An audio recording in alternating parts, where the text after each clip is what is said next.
Stonehenge is probably the world's most famous ceremonial monument, and a technical work of genius that aligns with both the summer and the winter solstice. But how did they get this alignment perfect? Today I have a brand new discovery to share.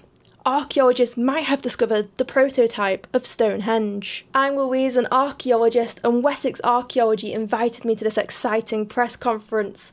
So I have all the details on this once-in-a-lifetime discovery. Where it was, where it fits in the story, how these people celebrated, and the incredible science behind it. Just 5 kilometres from Stonehenge is the site of Bulford in Wiltshire.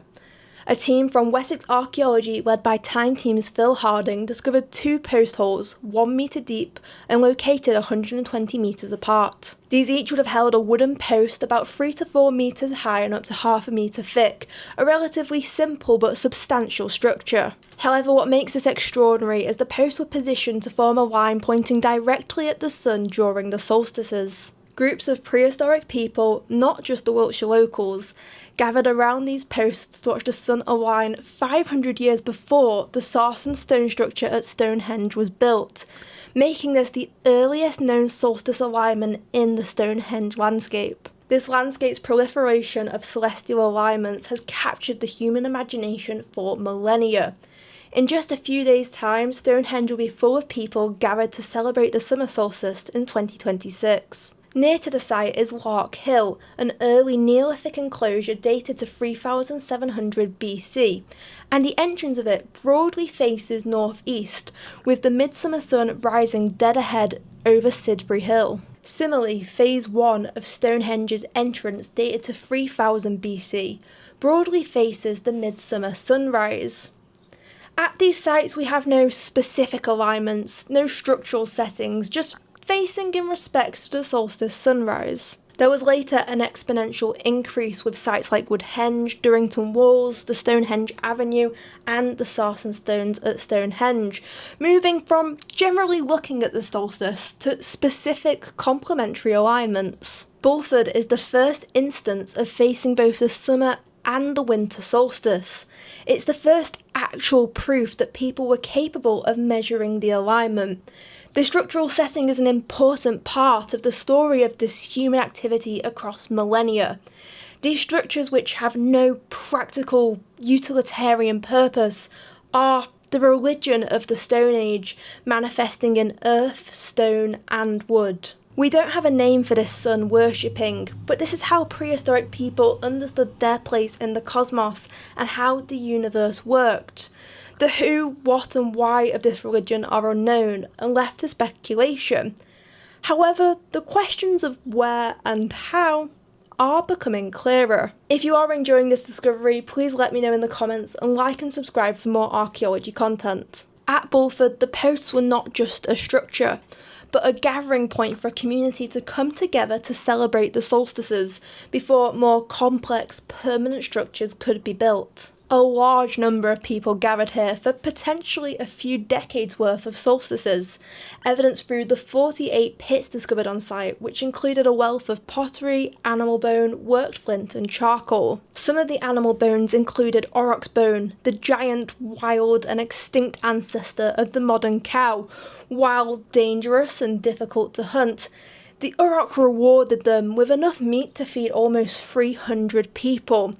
We are invited into a scene of celebration and feasting through this auroch bone. Lipid analysis on the pottery fragments showed they contained animal fats like pig and dairy fat.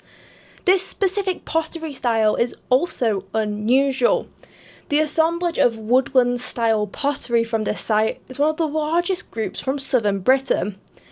However, the origin of this pottery is from Orkney, and the rare motifs on these fragments are indistinguishable from the Orcadian examples. Yet they are made of local Wiltshire clays, perhaps suggesting the movement of people and maybe, in particular, potters. This animation provides a window in what the community gathered here would have seen in 2950 BC. The people viewing from roughly 20 metres away, watching the sun alight the posts to 1 degree of accuracy. One pit may represent a viewing area where an extremely rare dish-shaped knife was discovered, potentially placed here as a symbolic reference to the sun disk. The original excavation took place between 2015 and 2017 as part of the Ministry of Defence's Army Basing Programme, and the site is not able to be visited today. Archaeologists discovered the conical-shaped post holes that each would have taken 2 people a day's work to create. One person would have been in the hole and one outside to collect the chalk and rubble off them. Charcoal in one of the pits is from an ash tree, which is plentiful in the local chalk landscape and grows in nice straight poles. So ash would have been an ideal candidate for a construction like this.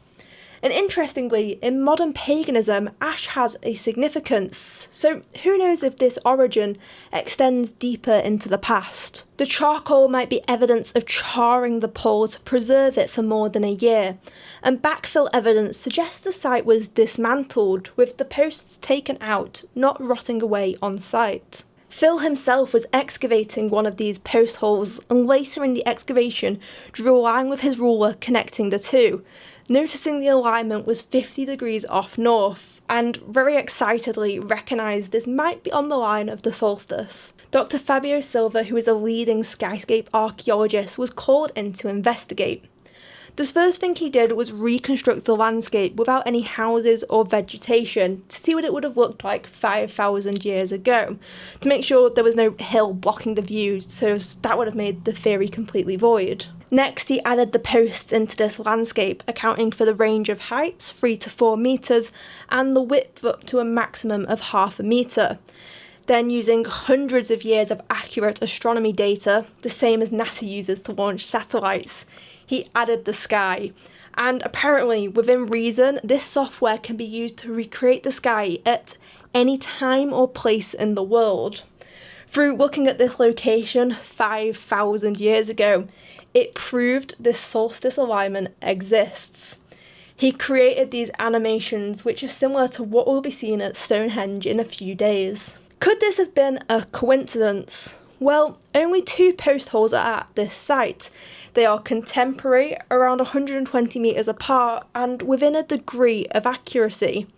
The odds that this alignment happened by chance are 1 in 2,000. And here you are situated in a landscape that has these alignments, demonstrating that this isn't a coincidence. The people at Bulford likely could have been connected to phase 1 of Stonehenge. There may have even been posts like this at Stonehenge that have just been lost due to the later activity. The stones of Stonehenge aren't the beginning of ceremony, but the upstanding remains of a deep tradition of prehistoric people. Phil called this one of the greatest finds of his career, and it's discoveries like this why I love archaeology, as the story is never complete, and people in the distant past lived lives full of culture and knowledge. The publication of the findings is due to come out later this year, and this is apparently one amazing discovery of several, so be sure to watch this space. I'd like to thank Wessex Archaeology for inviting me to the press conference and for the assets used in this video. What do you think of this discovery? Please let me know in the comments and like and subscribe for more archaeology content.